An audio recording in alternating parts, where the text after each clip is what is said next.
What's up, you guys? My name is Aubrey and this is HP, and welcome back to the channel. So today we have a lot to cover because it looks as though we currently have an opportunity to add a luxury vehicle to our Turo fleet.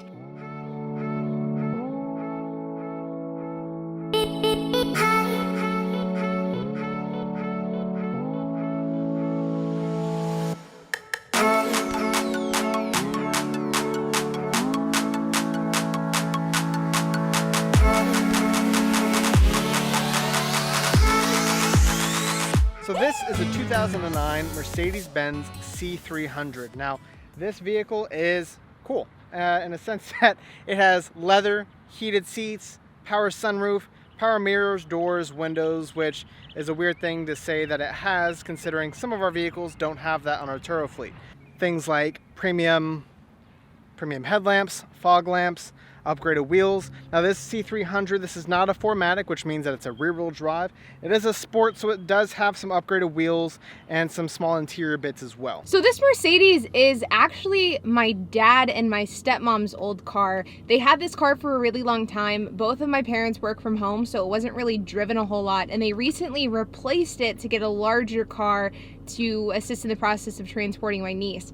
And so they've had this car ever since. And HP and I were actually tasked with the process of getting the car ready to sell. And we've been trying to sell it now for 3 months, and everybody is lowballing us on the car, offering us $7,000, $6,000, $8,000. And we didn't want to sell it for that price because even though we know that a car like this isn't worth, $15,000, I was a bit picky on who bought it because it's in such good condition. It's been garage kept. Both my parents work from home, and whenever they drive like the older adults that they are. And so I felt like there was a lot of value associated with this car. And it was actually my dad's idea for me and HP to just buy it from him. And so in order to determine what a fair price would be to buy it, we're actually going to head over to CarMax, see what CarMax offers us, and then HP and I will make the decision of whether or not we want to buy it from my dad and then list it on Turo. Now, there are a lot of pros and cons because of the fact that Mercedes are more expensive to fix than like a Toyota Yaris or a Ford Focus. But we do think that a clean, even a bit older Mercedes could do very well on the Turo platform. So it's all determined on what price CarMax offers and kind of how that compares to what my dad thinks is a fair price to pay and what we think is a fair price to pay. And then from there, we'll decide if this is a car worth adding to the fleet. Okay, so what are our guesses for how CarMax is going to offer? Now, it's kind of funny because I've dealt with CarMax a lot, and I've dealt with dealership appraisals. I worked at a dealership, so I can always tell you that CarMax does significantly better than most dealerships as far as appraisal offers, but I still think that the private market versus what CarMax would buy it at are still pretty different. I'm going to guess like $8,500. This is where I feel conflicted because Facebook Marketplace, people were offering like 6 to 7K, but then I looked at the KBB value and it should be close to 10. Yeah, exactly. And that's the thing. I mean, the market right now is super overinflated. So I think that maybe it might do a little bit better than 8,500, where a typical market would be 8,500. But I could see probably like 92 to 9,500. That's why I was going to guess 95. Oh, were you? I was going to guess that. All right, fine. Okay, so I'll guess 95. And above, and I'll do 95 and below. Deal. Okay, so let's see.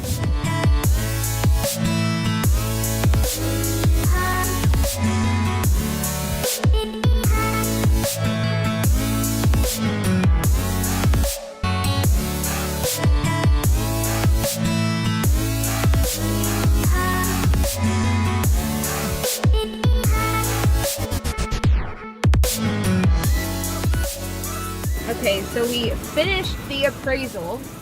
What did the gentleman say, HP? Guy said it was pretty good, actually. I mean, pretty good shape. He claims that the front door had been painted, but honestly, I don't think it had been painted before. And some scratches on the bumper, small dings here and there, but that's kind of normal wear and tear. But other than that, I think our car is in actually very good shape for the year. Service has been done. He's checked everything, so I think that's about it. I think he's pretty confident it's a good looking car, so that's all that matters. So hopefully they'll come back and say a good number, but we have to find out here in a second. How it's going to work is they are sending us the offer via email, which I was under the impression that we would have an offer like right then.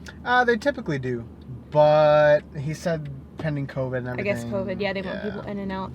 So we're just waiting for the offer to come in via email, which I would imagine should come in within the next hour or so. Minutes, and so just have to see what it says. He said it's also good for 7 days. So if we do decide to sell or trade in their 7 car, days to decide. 7 days, and then whenever we sign paperwork over to them, if we sell them the car, then it's going to then they'll take it for a test drive, because they didn't do a test drive pending COVID. I guess they want to like bring it in and clean it real quick before they go in. I'm not really sure.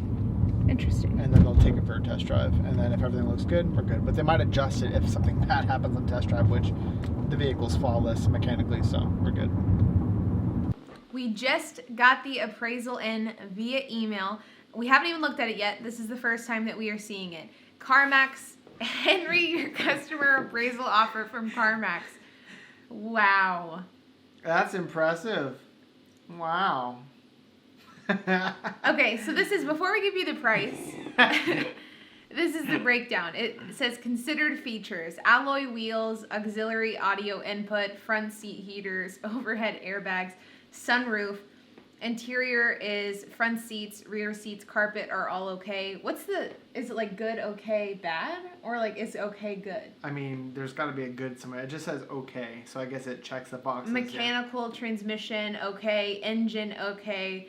Exterior, front tires, rear tires, wheels, okay, okay, okay. And then structural, okay. And then it says the offer is contingent on CarMax verifying the mechanical condition of your vehicle. Oh, so it does say that. So it does look like it nicked us off, because it says exterior conditions. It says rear gate prior paint work, driver front door prior paint work, and front bumper needs paint work. But rear lift gate, that car's never been painted. I think some of the things that he was trying to appraise, like he felt tape marks or something, but truthfully, I don't think this car has ever been painted, and there's no blend job or anything on these doors, so. Yeah, I mean, this is where it's interesting with something like CarMax, because of the fact that like we know the condition of the car, and I just think it's. I mean, I can't believe that that's their offer. So do you want to reveal it? The offer is $6,000 whole dollars. Woo! Which is not an offer we're gonna take.